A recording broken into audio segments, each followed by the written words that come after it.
Hello everyone, how are you doing? I'm doing great.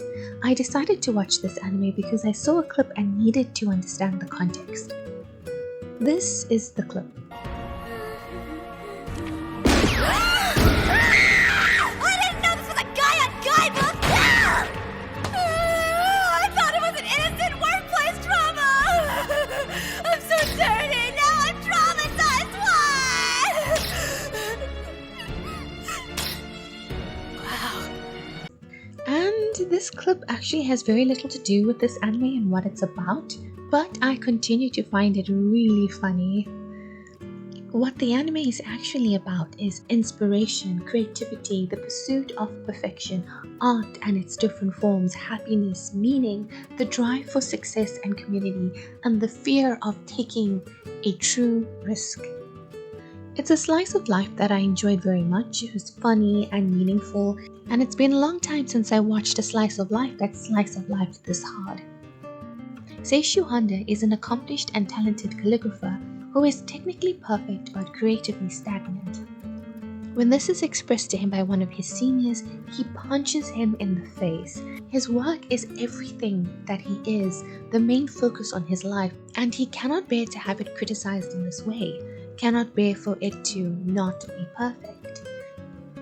Because he's otherwise a pretty good guy, he doesn't get punished, but his father suggests he spend the summer on an island off the coast of Japan where he can focus on his work.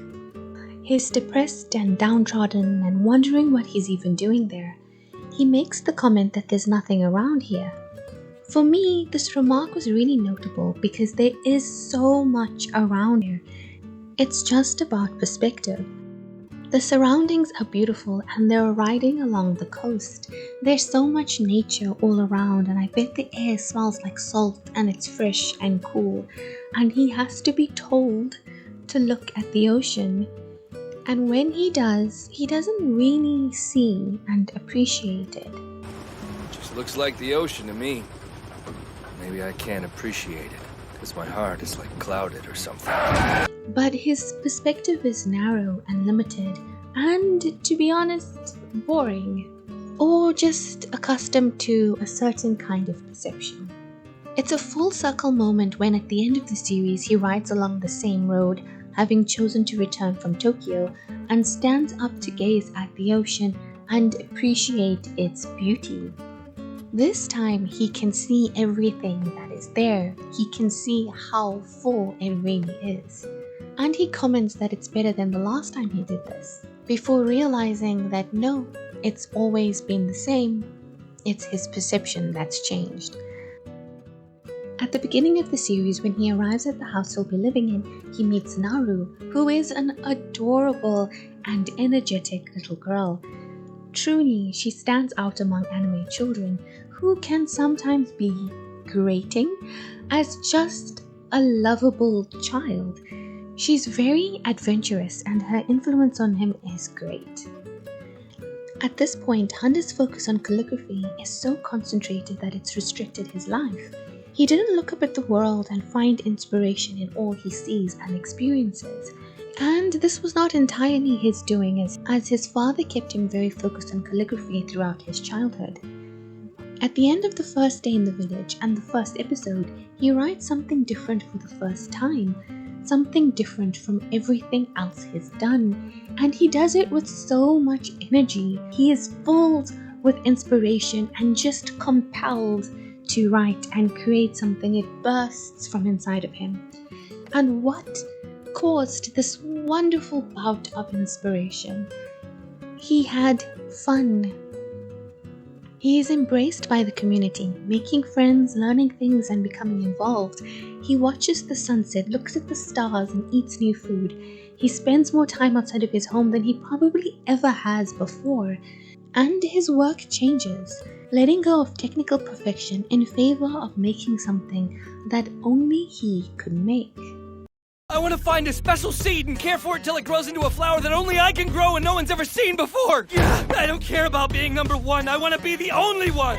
Wait, seriously? Because I know you and you'll throw a fit if you're second place. But the journey to this mindset and the full acceptance of it isn't a simple journey.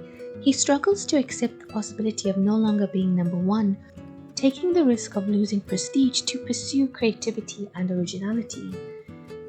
At the start of the series, he's miserable to come second in a competition, but at the end of the series, he's content to come fifth, knowing he made deeply personal work, something that could only come from him. As someone pursuing fiction writing, I connected with Hunter's journey to originality and specificity. He started producing work that is unique to his specific life experiences. He learns to let go of expectation and standards to chase something all his own. The risk of failure is terrifying to him, and we see that when Hunter shows his star piece to the director and is such a wreck, he throws tea on it and says it's nothing special, just a practice piece. And yet we know he considers that to be his best piece in his life so far, his masterpiece. Because when something is from your heart in this way, it feels vulnerable, like you're exposing a piece of yourself and hoping people will like it, hoping that they will connect with it, hoping that they won't think it's ugly and silly. Sometimes we diminish the things we like the most, care about the most, because we're worried the input of others won't be everything we yearn for it to be. But the piece is bold and it draws your attention. I think it's good. I guess I wouldn't have expected this from your previous style, though. That's the problem! Uh-huh. I don't write this kind of calligraphy. It's too good! Don't you see? What you're saying is crazy, even for you. Aspects of this anime remind me of March Comes In Like a Lion and Kotaro Lives Alone. March comes in like a lion because they're both about building meaningful connections. At first, Ray makes friends and finds people he can rely on, and it changes his whole experience of life. And then he becomes someone that others can rely on in return. And I found that growth really meaningful and beautiful. And I feel that Hunter goes through something similar. In the beginning, he relies on everyone in the town to help him out. His neighbors even bring him food and cook for him. And as time goes on, he does things for them in return. He paints the name of a ship, teaches the girls calligraphy, and notably accompanies Naro to her family's plot during the Bones Festival. The dynamic between them is sweet and quite adorable. I think she inspires him to be more adventurous, even though she never explicitly says anything like that. He even goes beetle hunting for her, despite that very much being not something he'd normally do at all. Right in episode 1, she encourages him to climb up a seawall to show him something cool. His first instinct is no. It's cloudy and the weather is bad, and all that effort of climbing up the rope. So whatever they see up there is probably not going to be that good. And her response is, but what if it is? What if we go up there and it's amazing? Just take the chance because it might be amazing.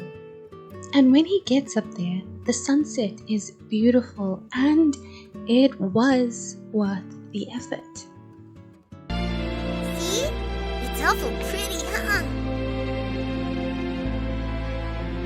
Yeah.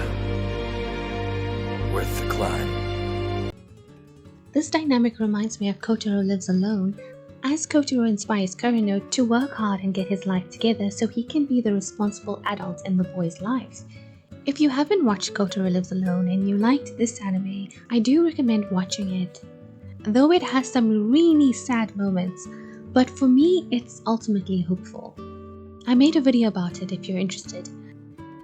Both Kotaro and Naru are adorable little children that change the lives of these young men just by being themselves. And I like that.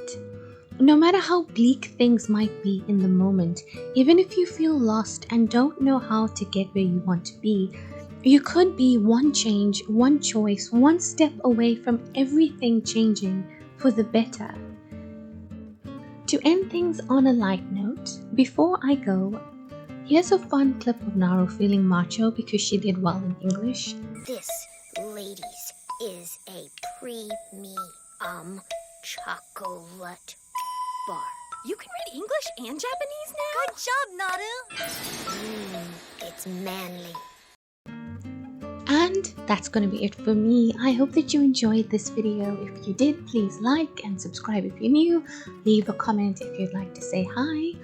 I hope that you have a great day, a great week. I'm Kayla. See you in the next one. Bye.